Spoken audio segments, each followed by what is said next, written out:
definitely put on your bucket list. And it was like the perfect finish to like the day because. Hello from Santorini, Greece. We finally made it.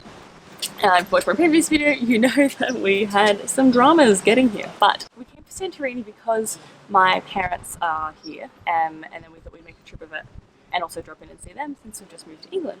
So we were supposed to have 2 days to do the island, but because of the flight issues, we only have 1 day. So we're gonna try and fit in as much of the island as we possibly can into this 1 day, purely because we lost a full day of travel because of the flights. So the way we're doing that is we're actually hiring ATVs, so we're going to get like a quad bike, we're going to share it between us, and then we're going to go drive ourselves from spot to spot on the island so we have maximum freedom to maximize our time here and see if we can get everywhere. We're going to start by going down to a lighthouse. I'm prefacing that just because you can tell it's a bit windy today, so I'm not too sure how much I'll be able to talk when we get down there, but the lighthouse is at the southernmost tip of the like backwards moon crescent shape that is Santorini. And yeah, so heading all the way south, and we're going to work our way up north and hopefully get to Ia. Is it Ia? Yeah. Ia for sunset, because that's like the infamous like blue domed sunset shots that everyone gets. So that's what we're going to do and save the best for last. So hopefully we can handle these quad bikes. So fingers crossed. Also FYI, I will be changing outfits multiple times because I'm taking Instagrams everywhere we go, and I've packed a bag full of outfits. So I am doing this all in 1 day. It may look like it's not, but it definitely is. So, just to clarify before you comments about that.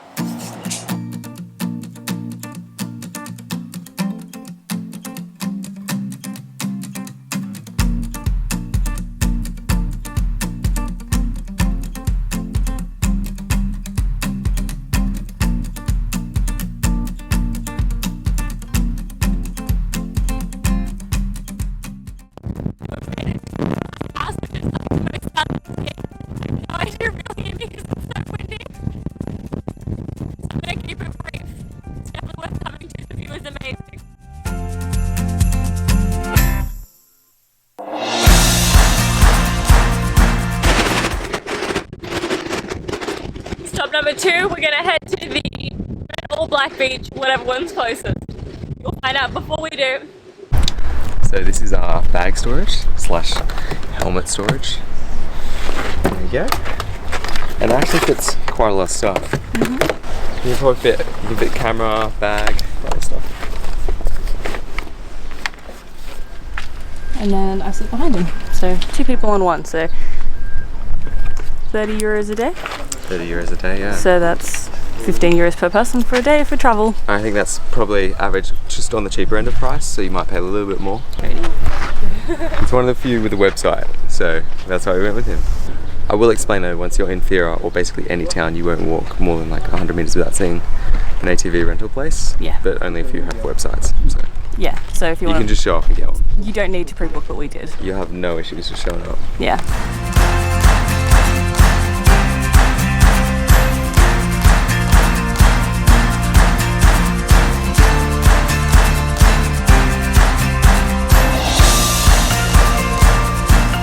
We've made it to our second stop of the day, a proper real stop.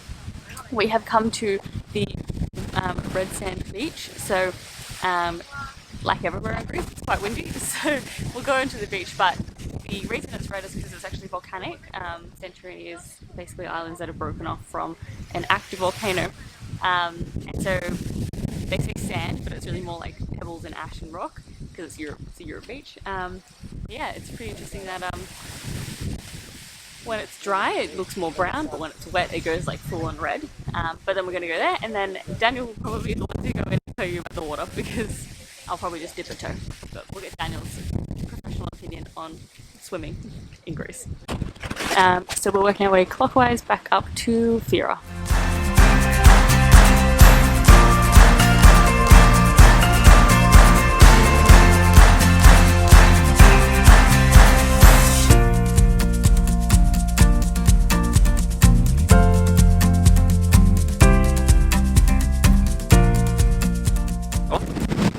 Yeah, so water is super refreshing, very much like Sydney, if you've been to Sydney. Really nice temperatures. Just a heads up that I did cut my feet getting into So pebbles, rocks, it's pretty rough. So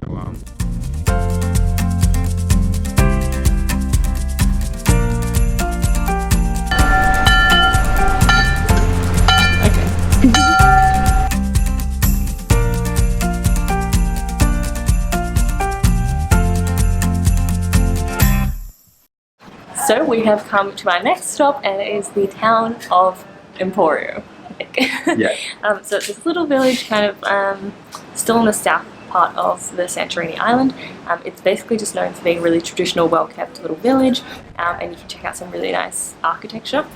I particularly like it because you can come here and it's not very busy compared to Thira, which is like the most famous place in Santorini to take photos. So it's really nice to come here and get no one in your photos and get some really nice traditional shots.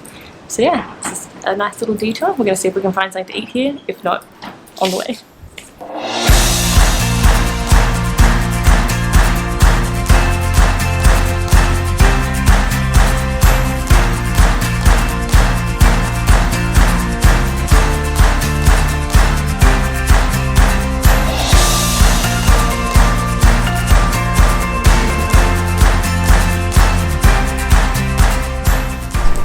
So we've come to our next destination. We've come to ancient Thira, which is basically the ruins of Santorini.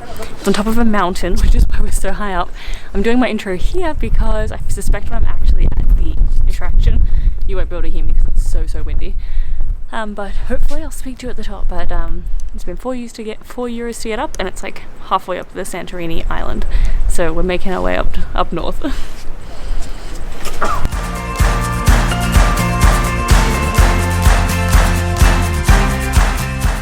One of the first things on top of the ruins is actually what's left of a church, so Christianity. So obviously Coptic Orthodox, Greek Coptic Orthodox. We'll start here.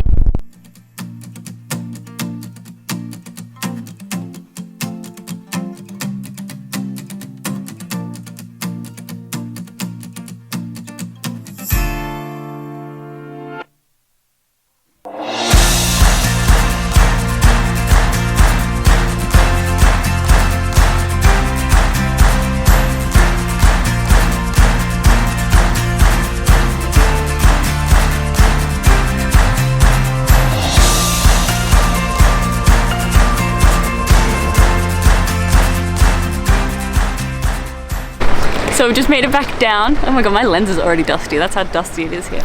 So you can see like the super windy road, and then the ruins are on top of this mountain behind me.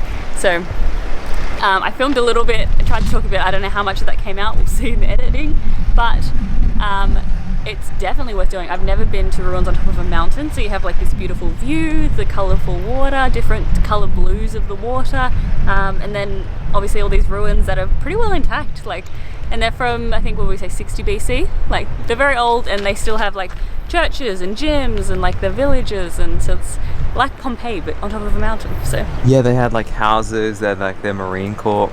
They had a Marine Corps. Smart stuff. Anyway, definitely put in your bucket list. We just come down, right next to it is the Black Beach, so we're going to check that out. Once again, still haven't found my nibbles that I mentioned before, but we will see. We should try again, find some more food.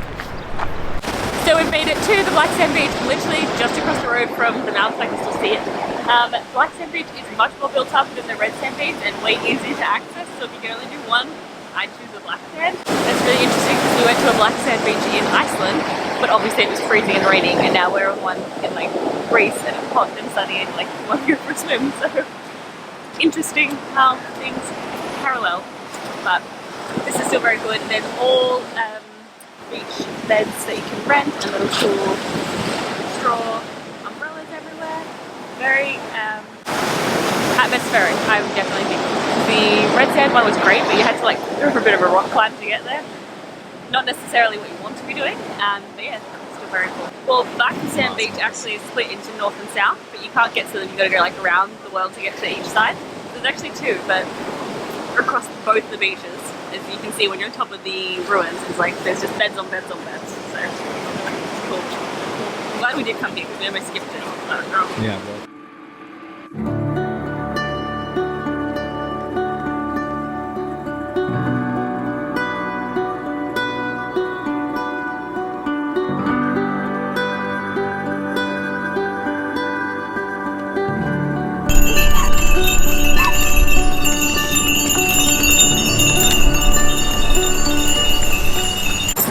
So we have made it to Thira, that's how you think you say it, and we've just come to a lookout, and that far point over there is actually where the lighthouse was this morning, which was our first stop.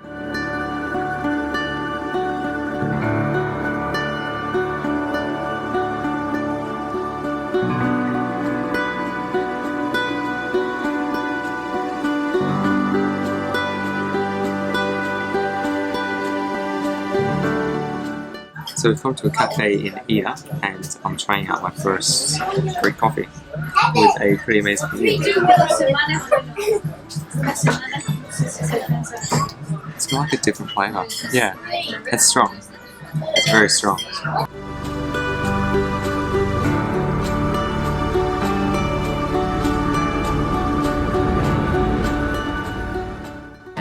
So the number one reason you come to Santorini and come to Thira specifically is for this shot. It is the 3 domes. It is hidden and actually quite hard to find. But you don't want to come not at sunset because there's a lot of people here. So we're going to come back tomorrow morning.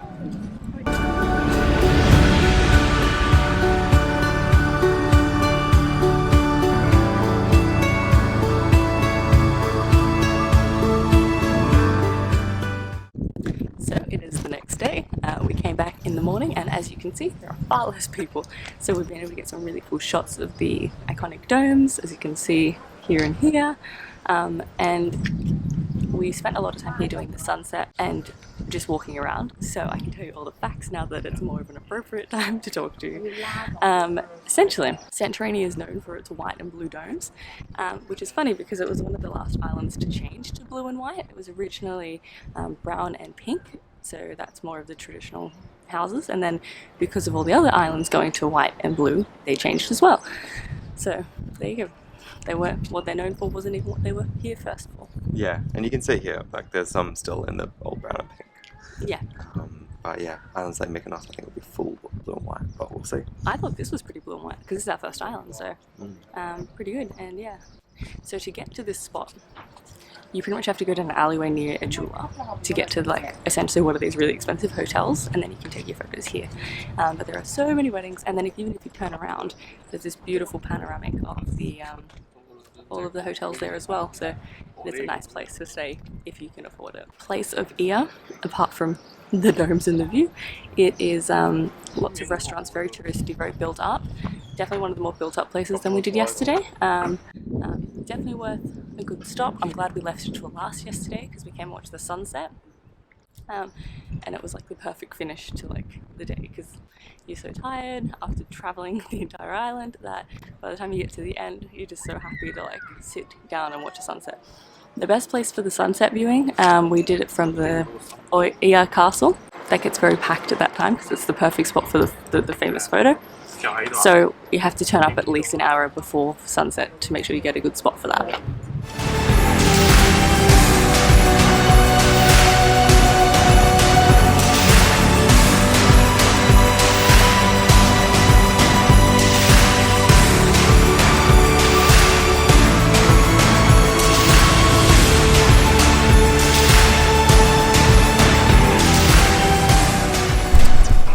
So that is the end of this video on how you can do the entirety of Santorini in one day on a moped. Not a moped, is that what you even call them? ATVs.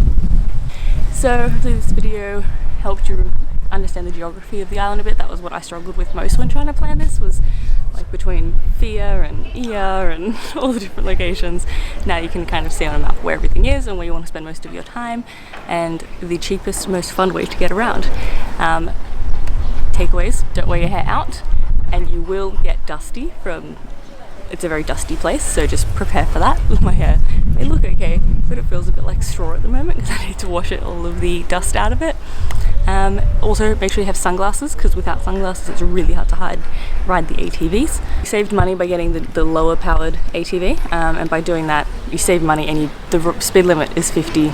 Is it miles? Anyway. 50 kilometers an hour, yeah, so the speed limit is 50 kilometers an hour. So if you get this low one that can only go up to 50, you're never going to need to go higher than that because that's illegal.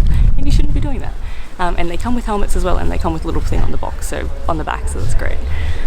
So thumbs up if you like the video, tell me in the comments below, did you do Santorini, did I miss anything? I always do. And make sure you hit subscribe so you can see what islands we go to next. Bye.